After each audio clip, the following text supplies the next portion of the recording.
strategy. No better person to have that discussion than with you. Great. So first off, welcome, 21st episode. Each of these are being recorded, so some of you, if you have to jump on or jump off, you can always go to Luxury Lunch and Learn to sign up for future ones. And then we also post these on our YouTube channel, Marketing Luxury Group. So I have Thaddeus Wong on from @Properties. And Thad, for those that don't know you, tell everybody a little bit about you and a little bit about @Properties, obviously based in the Chicagoland market, but we have people watching internationally on these replays. So tell us a little bit about you. Okay, so I founded @Properties in 2000 with my partner Mike Golden. Prior to that, we were focused on residential sales and development in Chicago primarily. We started @Properties effectively because we felt we could create an environment where we as the owners and brokers were working for the agents that we hired. Back 20 years ago, it was flip-flop. Most of the agents felt like they worked for the brokerage, and the brokerage, in my opinion, didn't provide what an agent needed in order to grow.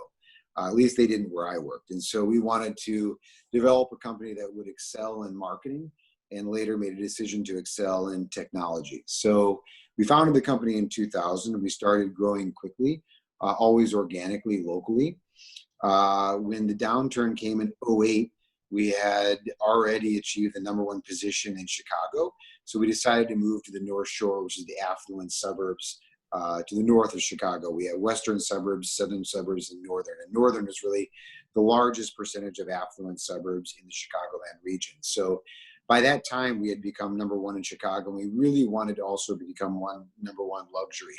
And the North Shore was primarily a luxury market. Most of the homes there are, in excess or reaching $1 million. So simultaneously, while opening offices and growing in the North Shore, we focused on attacking the luxury market in Chicago through marketing. And the downturn brought a ton of opportunity for us to grow into luxury because print advertising became incredibly inexpensive. So while our competitors were pulling out of print, we decided to reinvest and double down and spend quite a bit in investing in our marketing via print and direct mail. So by the time we pulled out of it in 2014, we were #1 in luxury in the Chicago area, and we were approaching #1 in the North Shore. So that's been the growth of @Properties. Now, I think last year we sold about $10.8 billion. We've always grown organically. We had never acquired companies. About a year ago, we invested in a company in Atlanta called Ansley Real Estate, and our primary investment in them revolved around our previous 10-year investment in technology. Also in the downturn, we started investing a lot in our own engineering team and building our own technology because we were having a problem like a lot of brokerages do where they sign up for SkySlope or Resora or all these different technologies that don't talk with each other. And so we decided to build our own suite of technologies, which just seemed like a good decision to us back in probably 2005 and reinvesting it in the downturn.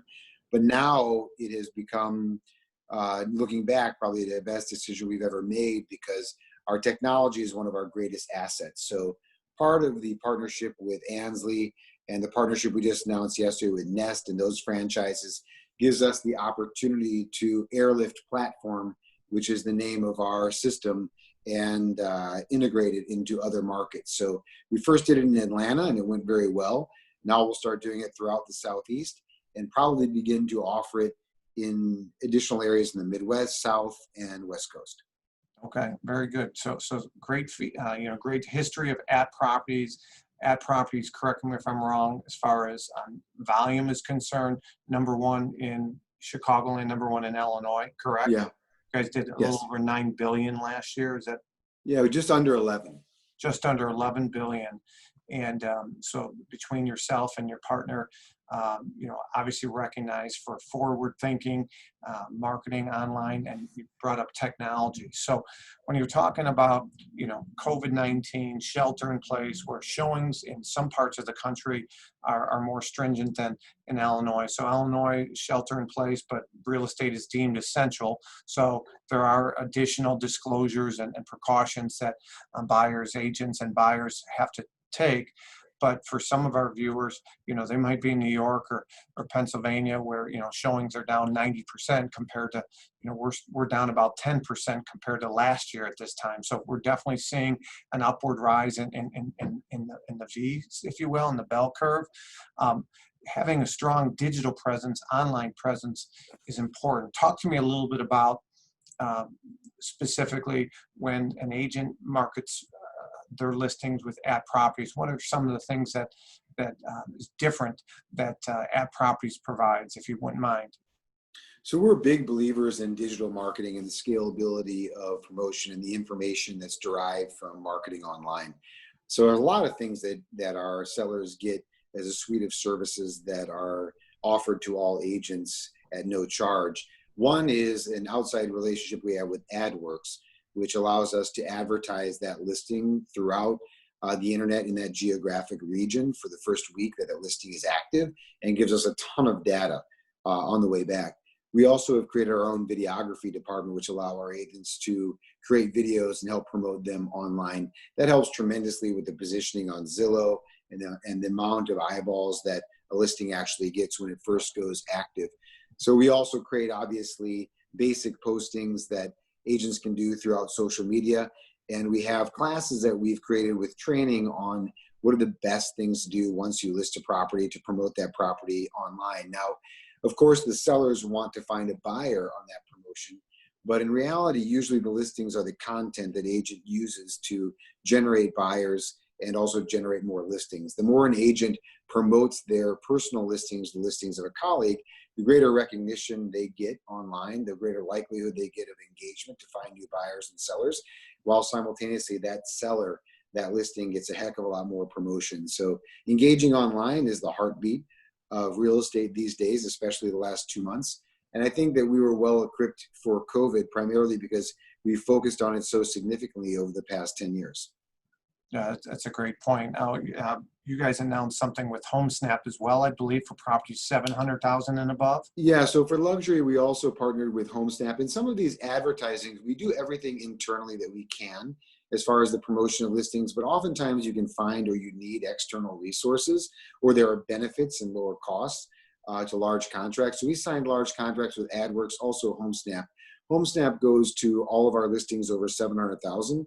We automatically enroll them in this HomeSnap program to promote them to luxury buyers on social media. So we get AdWorks going in a geo-targeted area, and we get HomeSnap going for focused buyers that are targeted for this area also, but primarily focused around social media, where AdWorks focuses on remnant spots that are available throughout the internet. Mm-hmm. And print marketing, right? So print marketing, and I've said this, I think, to you in the past, and if not, I'll say it to you, but I do believe, At Properties provides the best print collateral that I've seen in the industry, period. Last year, we did 34 trainings across the world, and if a brokerage has me come in to speak, well, they'll a lot of times have me assess, what they provide for their high-end and luxury properties. And I can tell you, I have not seen any brokerage provide the same digital but print collateral as well. When I say print collateral, when somebody shows 123 Elm Street and they're seeing 5 other properties, making our At Properties listing stand above the competition and be memorable to the buyer and the agent is something that an agent should strive for. And for those of you that haven't seen, I have one handy. This is a property that is $2.5 million, but properties that are above $1 million, At Properties provides. They're basically like coffee books. They're really thick. They're high quality, and it's a way to differentiate from the competition as well, correct? Yeah, that's an enormous deal, because when you are pitching a listing, especially a luxury listing, how can you not offer the best quality promotion to your client? There are a lot of agents that do well in luxury, I get it, but from an integrity perspective, how are you going to do well in luxury and know that you're not providing the best product to the consumer? So that's a big deal. And obviously a company can scale when it comes to purchasing power and development of collateral materials. But when you go on a listing presentation, the collateral that you show that seller is a reflection of not only you as the agent, but also the brokerage company. It's also a reflection of the amount of effort and energy and investment you're going to put in the promotion of that particular listing. If I'm a seller, I want a fabulous brochure. I want the best brochure in the market. And if an agent says, oh, those brochures don't matter, collateral doesn't matter, really? I mean, how many billions of dollars are put into marketing? If marketing didn't matter, there would be no investment in marketing. So marketing does matter. And when a buyer takes a brochure away from a showing, that's their reflection of that listing. And even if they aren't interested in that listing, that's the reflection of that agent and the company. So if the brochure is the best from all the other listings they see listed with other companies, that agent and that brokerage are going to stand out. Same thing with listing presentation. We've had the same listing presentation box for probably 4 or 5 years. Right here. I have that here. And we're redoing it right now.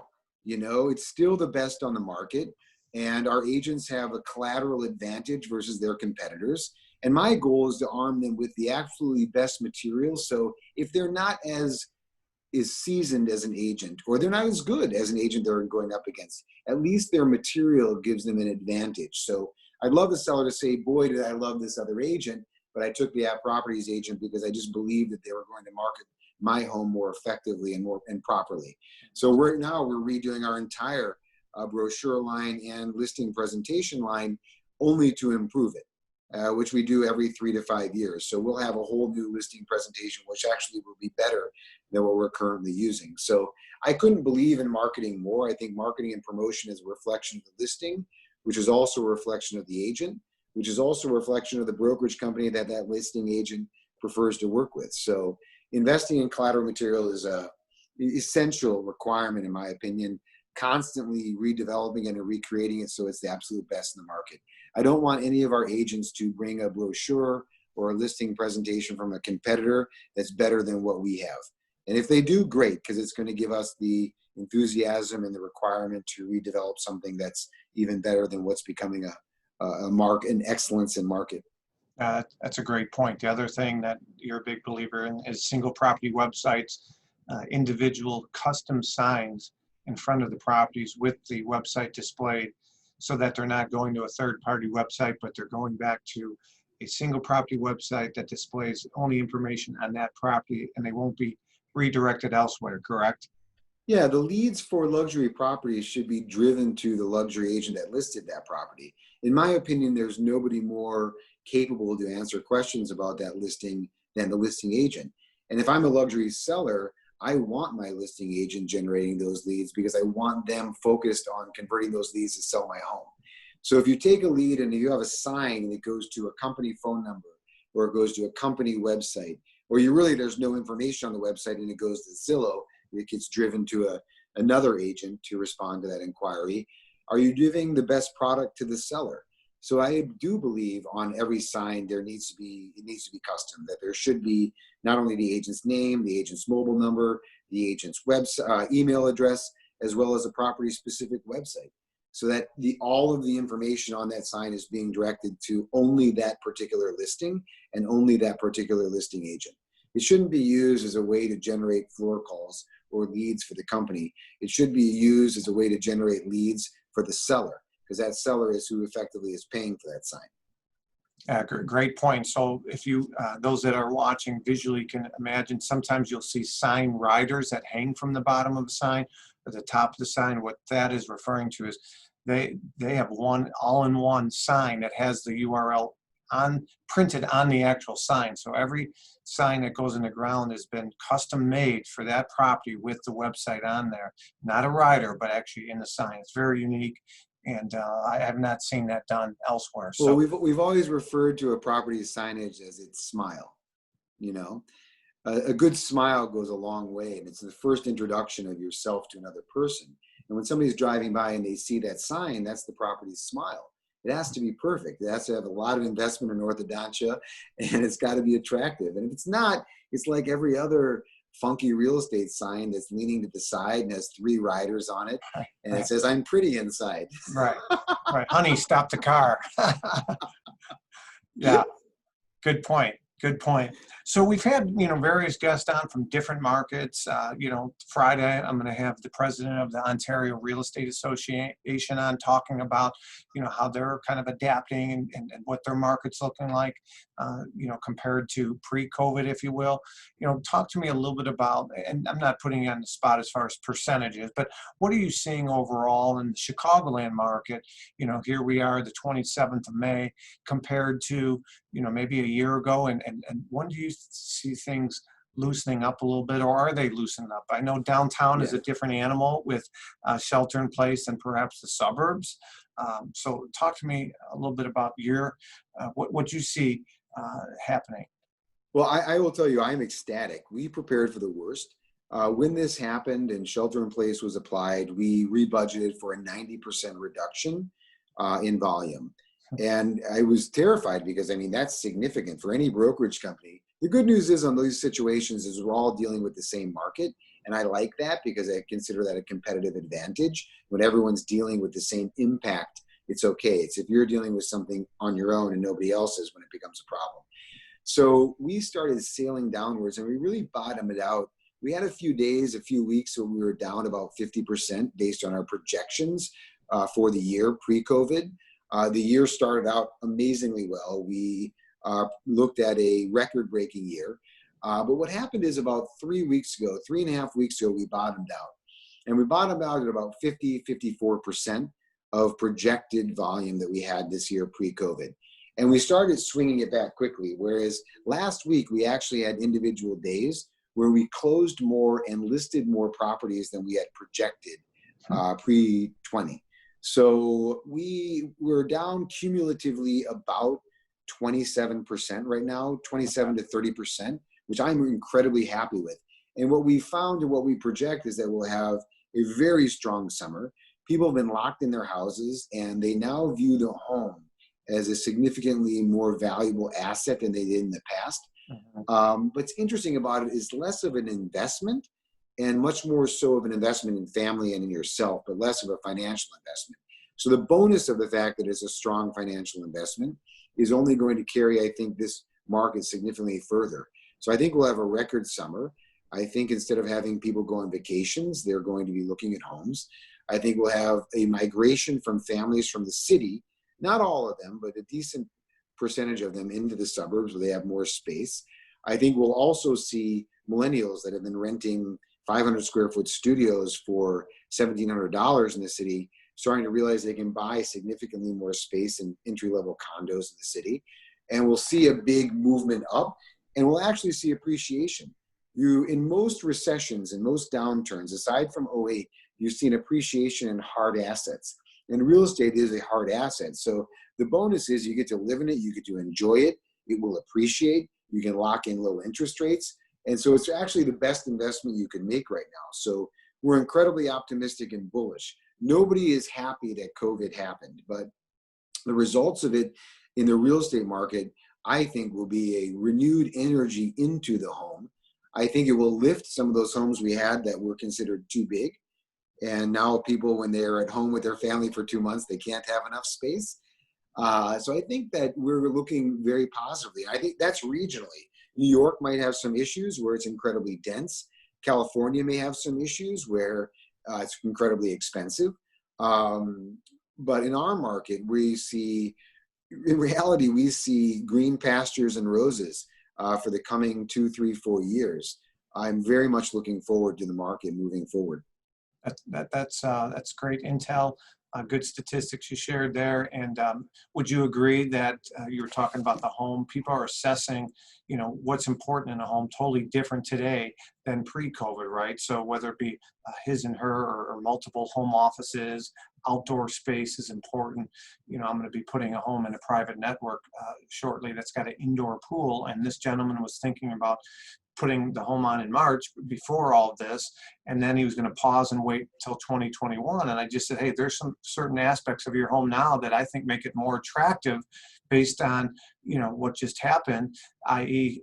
public pools are closed for the summer. So having, your own oasis, your own, sport court, that could be very desirable today, more so than maybe in a year. Second home markets also. We have Harbor Country, which is Indiana and Michigan, which is about an hour from the city, and Lake Geneva in Wisconsin, which is also about an hour in the city. One's east, one's west. Both of those markets are thriving, especially in the $500 to $1 million range. we have listings that in the first week, one that was 750 had 14 showings and 7 offers in the first week. Now, we primarily cater to the affluent. Our average sales price is about 500,000. So, it's a benefit for us. But we do understand that COVID has had an incredibly negative impact on 50% of the population. And that is a tragedy. And, I don't know the answer for that on how to bring home ownership onto that part of the population, but it definitely needs focus. On our end, from a business-wise, fortunately, we're dealing with the jobs that are still intact, that in essence are thriving, that are mobile, and where there's still a lot of growth. So in the markets that we serve, primarily the city, the North Shore, the western suburbs, even the southwest suburbs, secondary markets, very, very, very positive. In your opinion, when I hate to say things go back to normal, but when things loosen up again, those agents, those teams, no matter where people are watching from, that are going to be most successful are those that fill in the blank, those that have blank in common. Those that over the last 2 months have accelerated themselves. We're growing astronomically right now. We have never had more going on in the history of the company than we do right now. And we didn't have this much going on pre-COVID. So we knew when COVID happened, it was like the Great Recession, but in some ways significantly worse. And from a business owner, that's a great opportunity, because anytime you ripple the waters, your competition is affected differently. Some have financial constraints, some have motivational constraints. Everybody has different issues, and everybody reacts to impact differently. So the way we reacted is that we believe that we can grow and dominate in a challenged market. And so the agents that are going to come out of this are the same as the companies that are going to come out of this. Those that doubled down, reinvested, and took more time every single day to put towards the business development. A lot of agents went home. A lot of agents got scared. A lot of agents watched the news all day. A number of them stopped exercising. It was very scary. But you do have the agents that realized this is what an opportunity looks like. When the water's calm and the market's moving in a standard fashion and there's tons of money being invested in the market and there only feels like opportunities, there are very little opportunities, very few. The opportunities rest when there's an impact driven into the market that affects everybody emotionally, psychologically, differently. So those people that have joined a lot of the programming that we put in place over the last couple of months, and I just got off the phone with an agent who's crushing it. She is going to have a record year, and I let her know that 21 is going to be the best year of her life, and the next 5 years she's going to make wealth. She's going to create wealth beyond her wildest dreams, because she did everything she could possibly do over the last 2 months to build and grow and reconnect with her audience. And those are the agents that are going to prevail, that are going to grow, and are those that consider this as an opportunity to redefine themselves differently than their competitors. Well put.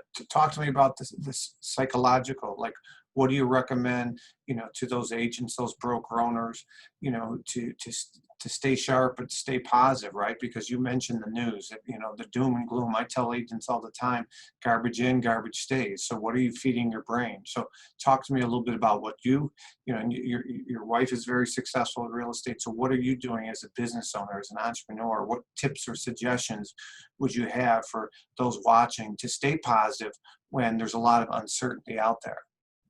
Well, an interesting fact is that, you don't just become happy. Things have to be developed in order to generate happiness. And a happy person is a significantly more attractive person. Okay. So gratitude has been a proven effort that can lead to and does lead to true, authentic happiness.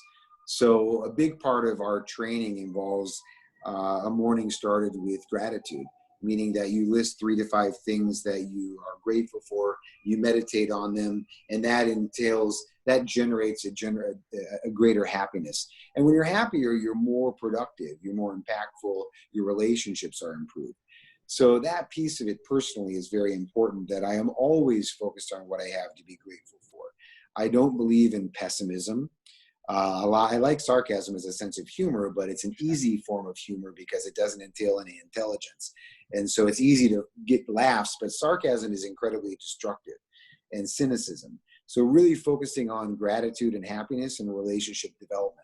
Relationship is our number one core value, and developing relationships is what develops and grows a significant business. So what we got all of our agents engaged in are daily activities. We started a coffee every single morning with the two leaders of our training and coaching team, Kevin Van Eck and Amy Core. And we started engaging with all of our agents that would participate every single morning. And this month, in the month of May, we created a what to do now. Like, it was actually called Do It Now. It was something that my dad said to me when I was growing up, when I would procrastinate on homework or my chores or whatever. He would look me in the eyes and say, do it now. And I knew if he said that, I had to do it right now. There was no alternative. That was it. So we labeled the program Do It Now, and we created a ton of initiatives that had to do with using our tools more effectively, reconnecting to your sphere, and making sure that your CRM was put together so that your relationships were being used and they were being maximized right now during this period. So there was a lot of connectivity. We created a few different cap gifts. We sent out 18 bagels and cream cheese to, I think, 4,000 customers. We are sending out now masks with the love logo on them to a few thousand customers. We did a lot. I worked with an agent that did something very interesting where he monogrammed Yeti mugs and sent them to, I believe, 300 of his customers with a personal note that said, you know, prior to COVID, I relished going to Starbucks. I've now mastered the art of coffee at home, and I look forward to it every morning. You know, here's a fantastic Yeti mug to hold your coffee just the way you like it. So maybe that can be a benefit of something that happened through COVID. So they're reaching out in connectivity. So, I mean, we have 100 different things that we've launched in the last 2 months to help our agents engage with their customers to redevelop importance and relevance. It's a big deal. You know, that's where your business is generated from, is your past clients for the most part, and maintaining those relationships is crucially important. And COVID gave you an astronomically fabulous opportunity to become valuable and reconnect with all of your past clients, so that as we come out of this, I'm not sure if the stock market will see a V. That'll be who knows on that. I'm not a market mathematician that can predict the stock market, but I do believe in real estate locally it will be a V, and it will soar. And the relationships that we've developed as App Properties agents over the last 2 months, I think that will help us dominate and take over market share. And some of our agents will have historic growth. That's great. That's great. Talk to me about those agents that are thinking about breaking into luxury or brokerages. Again, not just in Chicagoland, but many of our viewers are outside of Chicagoland. You know, any tips, any suggestions, any resources?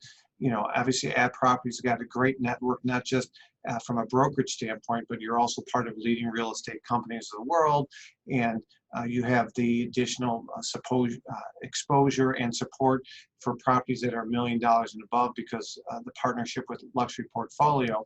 But in general, if there's a newer agent, a team, broker owner, thinking about increasing their average sale price during and post COVID-19, any recommendations that you have? Yeah, I mean, the basic ones that we always hear about, and I don't want to go into them too far, but your appearance is a big deal. Right now, we've all gotten very casual. I'm in the office. I'm here every day. I'm not meeting with anyone personally. I've gotten very casual. You want to make sure that doesn't become a bad habit, because professionally speaking, it is always significantly better to have a much more put together appearance for a luxury seller. Number one. Number two, your personal presentation of collateral and marketing, as we talked about earlier, it's never been more important than now, but also simultaneously the exact same luxury presentation digitally.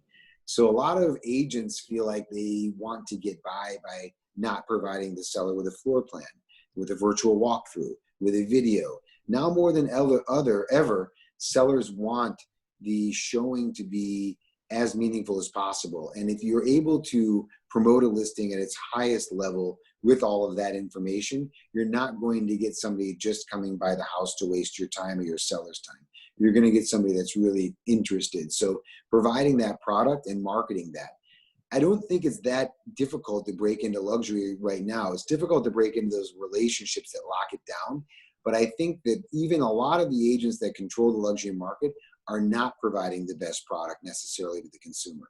So getting out there and marketing through direct mail, exactly what you do to promote a listing. Put it right out there. Here's my checklist of my bare minimum of what I do on every listing over $1 million, over 500,000, whatever your luxury market is. I offer a floor plan. I offer a virtual walkthrough. I offer a video. I offer this digital promotion. I have a customized sign. Here's a sample brochure. Here are my 10 things. And you can ask them, is your agent providing you this?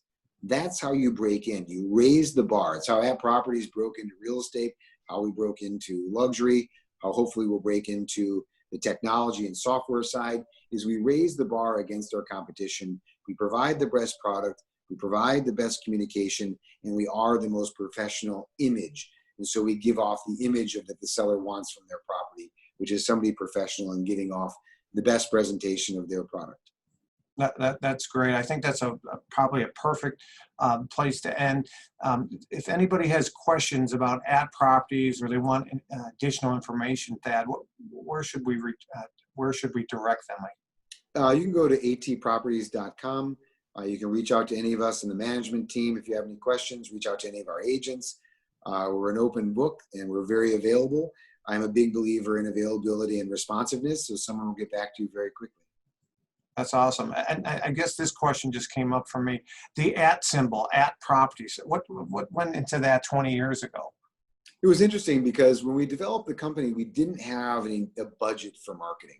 And so we wanted to come up with, so every decision you made is an opportunity for marketing, right? And so at the time, it was 1999.